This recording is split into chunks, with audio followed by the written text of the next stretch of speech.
안녕하십니까. 오늘은 미성년자인 청소년이, 그러니까 성인이 아닌 거죠. 미성년자인 청소년이 동성끼리 남자 2명 이상 남성으로만, 그리고 여자 2명 이상 여성으로만, 그렇게 또는 혼자서, 남자 혼자서 또는 여자 혼자서 숙박시설인 이제 호텔이나 뭐 모텔이나 여인숙 펜션 뭐 이런데 어떻든 숙박업소에 숙박이 가능하냐, 동성끼리 또는 혼자서, 그러니까 남성, 여성 이렇게 혼성, 그러니까 이성이 이제 같이 숙박을 하는 것이 아니고 동성끼리 또는 혼자서 숙박이 가능하냐, 이거에 대해서 살펴보도록 하겠습니다.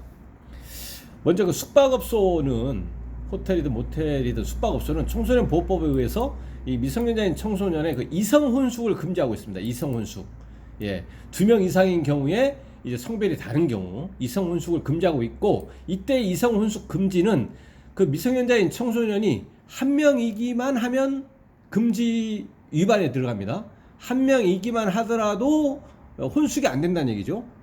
단 한 명이라도 청소년에 해당하는 한 청소년 보호법 위반이라는 얘기입니다.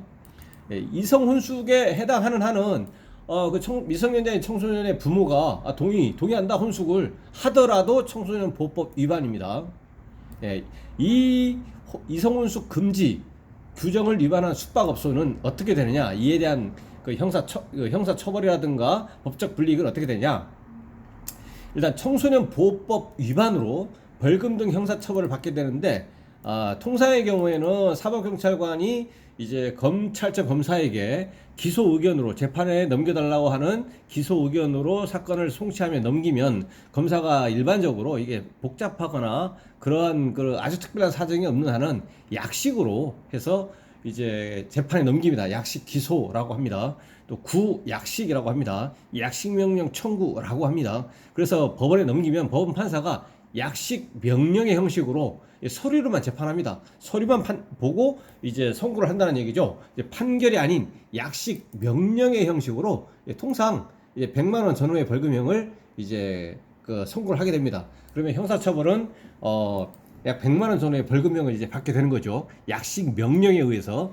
행위자가 원칙적으로 처벌을 받습니다. 미성년자인 청소년임에도 불구하고 신분증 확인을 제대로 하지 아니하고 이제 혼숙을 하도록 한 이제 숙박업소에 출입을 시킨 사람, 그게 영업주, 사업주이든 아니면 그 직원, 종업원이든 관계없이 그렇게 될 것이고요. 그거와 또 별개로 이제 공중위생관리법 위반으로 이제 사업주가 이제 행정처벌을 받게 되는데, 이거는 영업정지도 행정처벌인데요. 1차 위반인 경우에는 영업정지 2개월, 2차인 경우에는 영업정지 3개월, 3차인 경우에는 영업장 폐쇄 처분을 받게 되는데, 물론 여기서 이제 과징금 처분으로도 이제 대체할 수도 있습니다.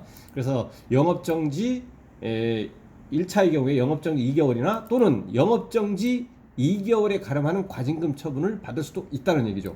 그래서 숙박업을 경영하는 사업주는, 영업주는 이성 혼숙을 금지하고 있는 청소년 보호법을 위반하게 되면 청소년 보호법 위반으로 이제 본인이나 또는 이제 종업원이 형사처벌을 받게 될 뿐만 아니라 이제 또 본인이 행정처분으로 영업정지 2개월이나 영업정지 2개월에 가름하는 과징금 처분이라고 하는 이제 그런 행정처분을 받아서 이와 같은 법적 불이익을 받게 된다는 얘기죠. 그래서 숙박업소를 이제 경영하는 사업주 입장에서는 이러한 법적 불이익을 고려해가지고 여러 가지를 이제 고려를 해서 이제 판단할 수밖에 없는데, 경영적인 판단일 수밖에 없는데, 뭐냐면 일단은 민법상 미성년자인 경우에 만 19세, 만 19세 이르지 못한 경우에, 만 19세 이상부터 민법상으로는 이제 성인이 되기 때문에, 민법상 미성년자인 경우에는 이제 법률 행위를 하더라도, 숙박업소에 들어간다 하더라도 이제 이 법정 대리인의 부모님이라든가 이런 동의가 있어야 되고,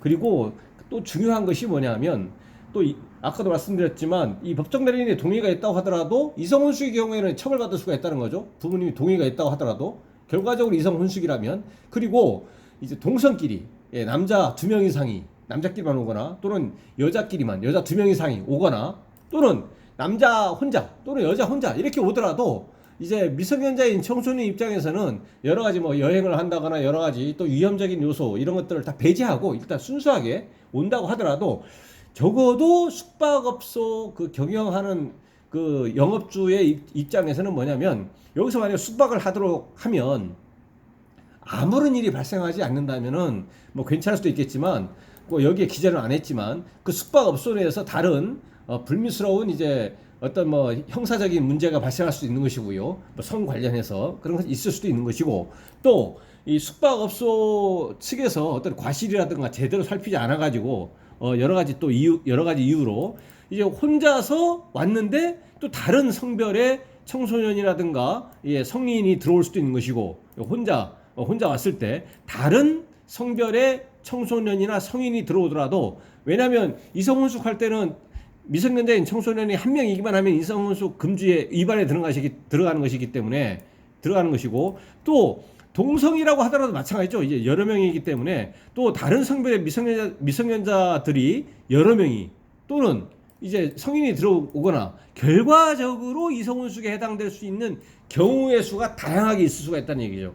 결과적으로 이성혼숙 금지 위반에 들어갈 수 있다는 얘기입니다. 그렇게 되면 숙박업소 입장에서는 경찰 조사를 받고 이 혐의가 인정이 되고 그러면 벌금 등 형사처벌이라든가 그 영업정지 행정처벌 이런 것을 이제 받게 돼가지고 막대한 손해가 발생할 수가 있다라는 거죠. 그래서 일단은 여기서는 동성끼리 들어오는 거 또는 청소년 혼자서 들어오는 것 자체는 법률상으로는 금지 사항이 없습니다. 금지 사항은 없기 때문에 들어와도 되는 거죠. 근데 이 경영주 사업주 입장에서는 이렇게 한다고 하더라도 결과적으로 이성혼숙에 해당이 되거나 그 숙박업소 내에서 다른 범죄라든가 이렇게 연루될 여지가 있기 때문에 현실적으로 당연히 이성혼숙은 금지되기 때문에 당연히 안 되는 것이고 동성끼리 오더라도 숙박을 거절하는 거죠. 동성끼리 오더라도 우리 남사끼리만 한 두세 명이 와가지고 여기서 놀다 가겠다 안 된다 할 수가 있다는 것이고 또 미성년자 청소년이 혼자 와가지고 오늘 여기서 조용히 잠자고 가겠다 하더라도 안 된다는 얘기죠. 왜냐하면